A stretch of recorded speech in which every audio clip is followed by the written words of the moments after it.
Hey guys, JT here with after run thoughts of my DHK Zombie 8E. You guys know I got this from Gearbest.com, and I'll put a link in the description as well. That'll give you a couple of bucks off, and also with the coupon code. So with this, right off the bat, you guys are going to get an 8 scale monster truck for under 300 bucks that is ready to run. I mean, the truck comes with a 3S LiPo. It's a 2600 milliamp. I think it's a 20C, but it comes ready to run 2.4 gigahertz radio. It actually has an aluminum chassis, aluminum shock body, and they're threaded too. And then you also get sway bars and stuff on here as well. So for the price you pay, I think you get an excellent truck. I really like the way this truck looks, and I like the way it handles. I had to make a couple of adjustments to it, which I'll go over in just a second. But this truck has been a looker. I mean, I've driven it out there, and people have liked the look of it. They're kind of used to, I guess, when they think of a RC truck, they're thinking of, a truck-like looking RC car, and this kind of just stands out and stands on its own. Of course, with some of the decals and stuff on the body, I wish I could find these stickers out here. I'm still trying to see if I can find them, but going on to just my thoughts on the car, one of the first things is going to be part support. People have asked me about part support, and it's Derek, and I don't know your last name, Derek, so I do apologize, but he informed me about RC Hobby Explosion. I'll put a link in the description as well, and they're actually in the United States, and they sell parts for this. They sell just about every part for it. I didn't see the stickers, but I did see the body. Of course, if you buy the body, it comes with the stickers. But I haven't had any issues with that. I have flipped this a couple of times. You can't really see it, but I can feel it, so I can feel the scrape stuff on the body. But the body for me has held up fine. I mean, I have crashed it a couple of times, not trying to, but it has flipped and flipped over curves and stuff like that. Some videos you guys have not seen. So with that, the car has held up well. There has been one or two minor things, and I'll point that out in just a minute with the truck. But I've been satisfied with the truck thus far. I have only run it on 3S LiPo. I have yet to put a 4S LiPo on here. So there are a couple of things that I did do to the truck. And you don't necessarily have to do this, but I did order and put on here. You guys can't see that maybe a little bit, but I put the J Concepts chassis protector on here, and this is just basically about, I don't know, 1/24 of an inch clear transparent tape like that you put on the chassis to protect. And I did that because I wanted to keep this chassis and stuff looking good. I love the way this looks, and I put it on a couple of my other cars that have aluminum chassis, like my Kyoshos, my Armas, and a couple more, because I just wanted to keep these in my Losi. I wanted to keep these chassis looking pretty good, because sometimes just with that scratched up chassis, I'm like, "Urgh," but that's just me and my personal preference with that. So running this truck, I have done very minor upgrades to it to help with the performance of it. So first off, what I actually did was I did upgrade the pinion gear from the 12 tooth to a 15 tooth. And I think it'll do fine with a 16, because I know everybody was putting 15 in, so I'm going to try with a 16 to see the performance on that.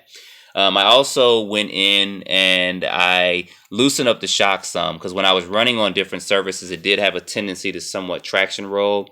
And it was a little bit bouncy in some other areas. So instead of taking the shocks off and putting different oil and stuff in there, I actually just softened the shocks on the front and the rear. And it actually really helped with performance as well, because as you guys see there, it does come with sway bars front and rear.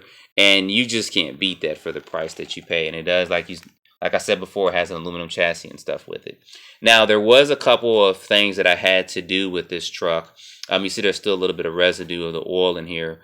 When I got this, the center diff was leaking. So I had to actually take that out, put some more oil in it, put it back together.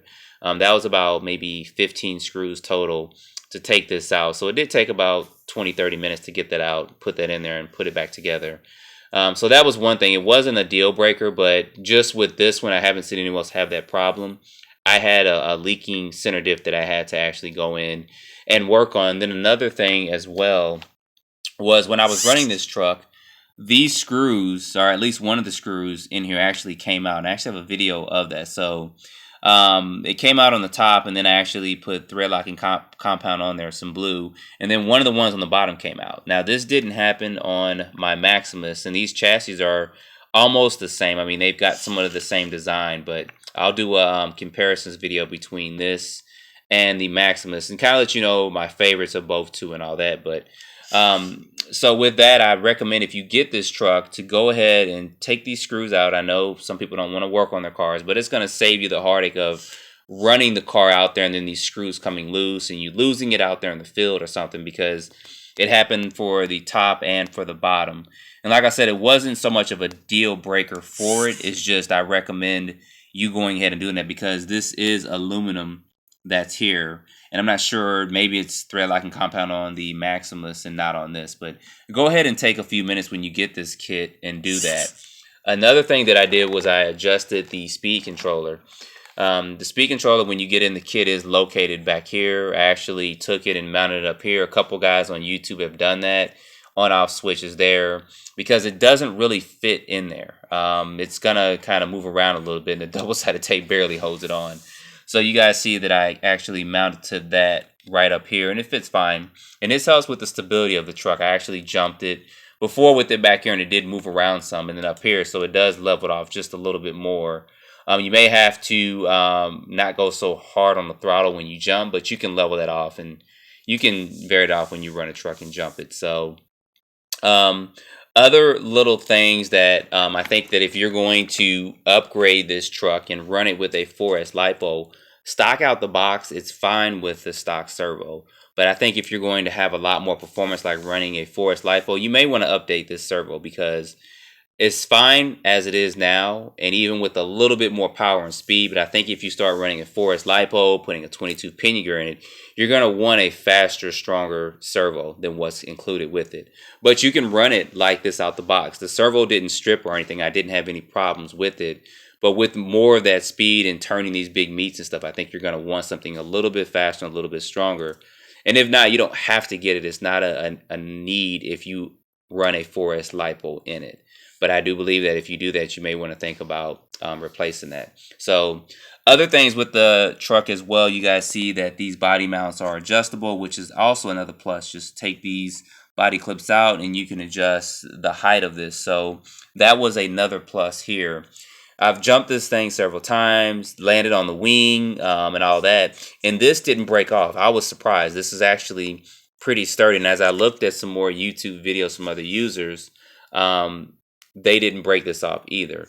So that was good to know. And then good to know that also, like I said, that there's a local hobby shop here in the States, I think it's in Texas, that has parts for this. So if you're looking for parts and stuff, like I said, Derek let us know this RC Hobby Explosion. I'll put a link in the description about that. So if you're worried about part support, you can find parts here. The biggest thing is that I'm hoping that at some point in time, Gearbest will start carrying this at some of the facilities they have here in the States, because that's going to help with the shipping. It's going to take about 5 to 7 business days, which is going to be about 9 to 10 days for you to get this shipped to you. But if they have it here in the States, it's going to take a couple of days. So hopefully they'll work on that. It wasn't, like I said, bad, but know that if you order this, it is going to take a couple of days for it to get to you. If you get the expedited shipping and stuff, it will come a little bit quicker, because it actually does. So other than that, I mean, it comes with a 100 amp speed controller. So this is kind of an update from what they had before. The truck has run fine. I haven't had any problems, any issues. Even with the updated 15-tooth pinion gear, I'm still getting about a 20-minute plus runtime with this 5,000 milliamp 40C LiPo. This isn't the LiPo that comes with it. This is an RC Gear Shop LiPo I got from Tower Hobbies. But with this, it runs 20 minutes. I mean, strong, and it runs good.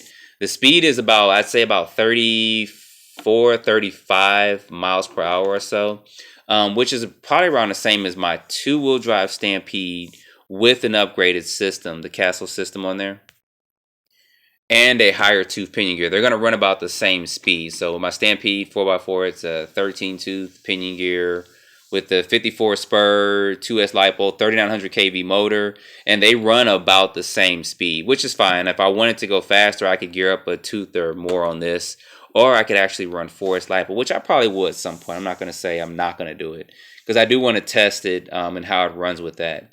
The tire compound, everything has been fine with this. The tires never came off the wheels or anything. I love how they put that gold there with that to match the chassis. So that really makes the bling kind of stand out some.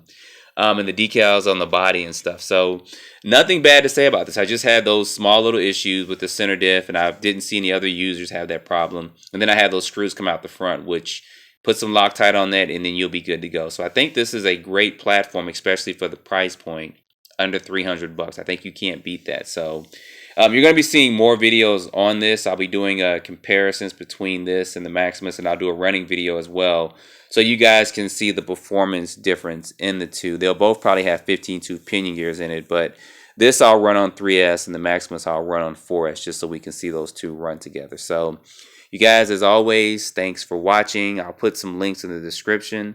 Subscribe if you have not, and stay tuned for more videos.